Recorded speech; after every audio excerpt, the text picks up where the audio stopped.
चलती चक्की देख कर दिया कबीरा रोए, दो पाटन के बीच में साबुत बचा न कोय। इस संसार की नश्वरता में जन्म मृत्यु के दो पाटों के बीच में मनुष्य जीवन का नष्ट होना तो निश्चित ही है। कबीरदास जी कहते हैं कि दो पाटन के बीच में साबुत बचा न कोय। कबीर जी के जीवन का प्रसंग है। कबीर इस संसार से विरक्त थे, बहुत दुखी थे। दुखी इसलिए नहीं थे कि उन्हें अपना कोई दुख था, अपने किसी कारण से दुखी थे, किंतु दुखी इसलिए थे क्योंकि इस संसार के चक्र को देखकर बहुत द्रवित हो रहे थे। बहुत अच्छा प्रसंग आता है उनके जीवन में। एक बार की बात है, भगवान कबीर अपने घर में बैठे हुए थे और माता लोई चक्की चला रही थी। और जैसा संतों का स्वभाव होता है, अपने स्वभाव के अनुरूप वो अपने कुछ शिष्यों के साथ इस संसार से पार होने का, इस संसार में दुखी होते लोगों के बारे में, उनके कष्टों के बारे में सोच रहे थे। और उनके बगल में ही उनका पुत्र कमाल और उनकी पुत्री कमाली भी बैठी थी। इसी क्रम में माता लोई ने पीसने के लिए अपना चक्की चलाना आरंभ किया। वो अपनी चक्की में गेहूं डालती और उसे चलाते जाती। इस चलती हुई चक्की को देख के भगवान कबीर को संसार के मनुष्यों का जीवन याद आ गया। उनके जन्म मरण और उनके सुख दुख का स्मरण हो आया और इस संसार की क्षण भंगुरता और दुखों से द्रवित होकर कबीर के मुख से अचानक ही ये साखी प्रकट हुई। चलती चक्की देख कर दिया कबीरा रोए, दो पाटन के बीच में साबुत बचा न कोय। इस जन्म और मृत्यु रूपी पाट के बीच में कोई भी सही नहीं बचता। कबीर बहुत दुखी हैं, बहुत चिंतित हैं, बहुत उदास हैं। अपने लिए नहीं, क्योंकि वो इस संसार से पार हैं। उन्हें जन्म और मृत्यु का कोई भय नहीं, कोई संताप नहीं, कोई उद्वेग नहीं, किंतु वो हम जैसे मनुष्यों के लिए दुखी हैं, व्यथित हैं, चिंतित हैं कि इस जन्म और मरण रूपी दो पाट के बीच में जीव उलझ रहा है। जन्म लेता है, फिर उसकी मृत्यु होती है, फिर जन्म लेता है, फिर उसकी मृत्यु होती है। इसी प्रकार से ये श्रृंखला अपने को दोहरा रही है। वो जीव लाखों जन्मों तक, पता नहीं कितने जन्मों से, अनंत जन्मों से माता के गर्भ में उल्टा लटक कर असंख्य दुख भोगता है और इस संसार में आने के बाद उस दुख को भूल जाता है और फिर से इस संसार में सुख की इच्छा से दुख ही भोगता है। और जीवन के अंत में इस संसार से जब विदा होता है तो उस समय भी बहुत व्यथित, बहुत दुखी रहता है। इन सभी बातों को याद करके भगवान कबीर बहुत दुखी हैं, उन्हें बहुत कष्ट हो रहा है। जब भगवान कबीर को इस प्रकार से कमाल देखता है तो कमाल ठहाके लगाने लगता है, हंसने लगता है। तो फिर भगवान कबीर उससे पूछते हैं, क्यों कमाल, तू क्यों हंस रहा है? तुझे मेरे मन में उठने वाले इन झंझावतों का कोई संकेत नहीं मिल रहा है क्या? तू हंस रहा है?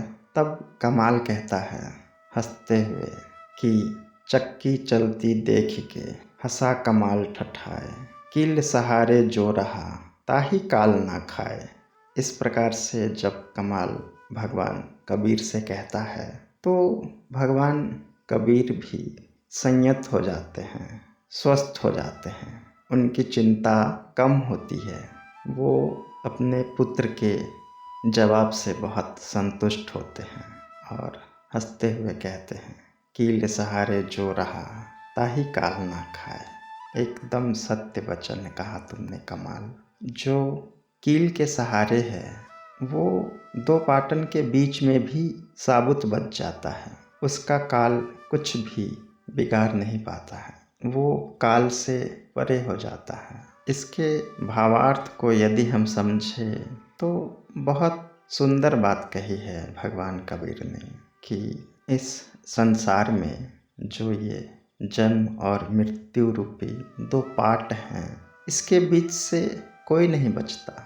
इस पाटों के बीच में मनुष्य पिस ही जाता है, पिसना ही उसकी नियति है।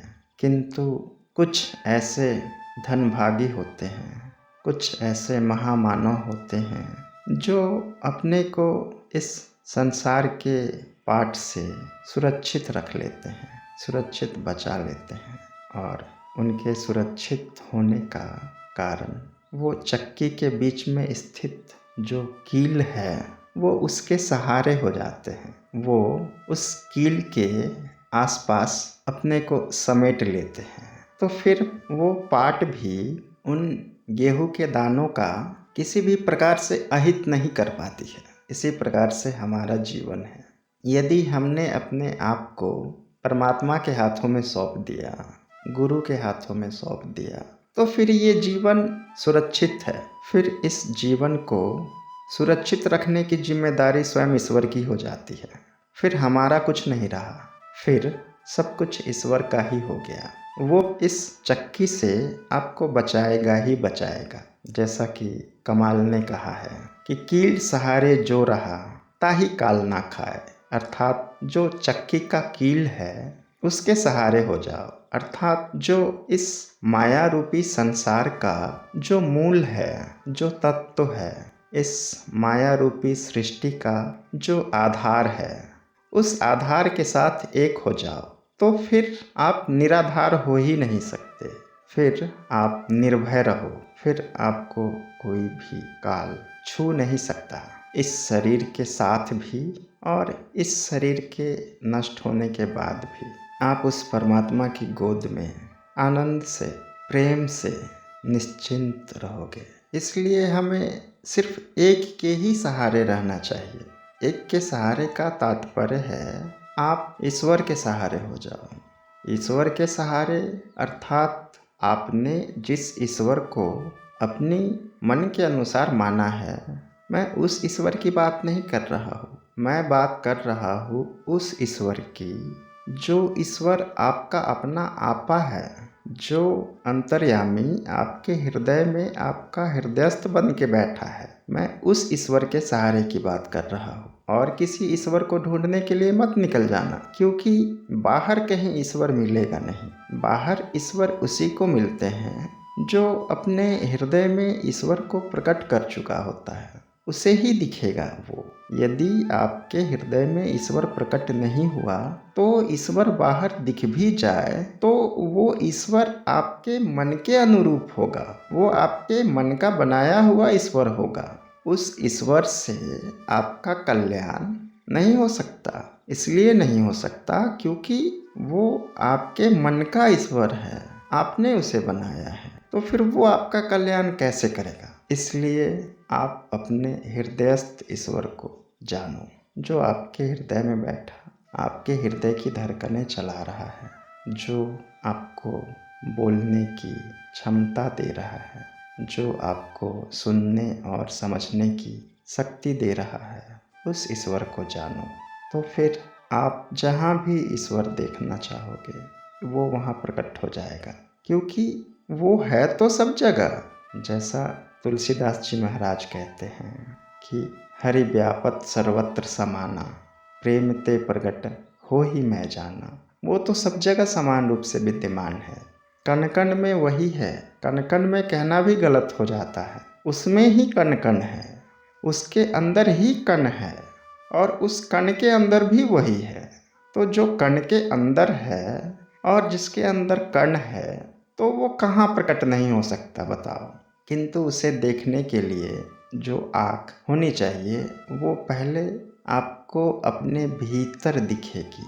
वो आँख यदि विकसित हो गई तो फिर ईश्वर ही ईश्वर है। भगवान कबीर उसी की बात कर रहे हैं कि आप उसी एक कील के भरोसे, उसी एक कील के सहारे हो जाओ, तो फिर काल आपको कभी नहीं खा सकता। फिर काल आपका कुछ नहीं बिगाड़ सकता। आगे के प्रसंग में हम भगवान कबीर की साधना पद्धति के ऊपर चर्चा करेंगे। उन्होंने कैसे साधना की और किस प्रकार से आत्मदर्शन किया, ईश्वर साक्षात्कार किया, इस विषय पर हम आगे की वार्ता में चर्चा करेंगे।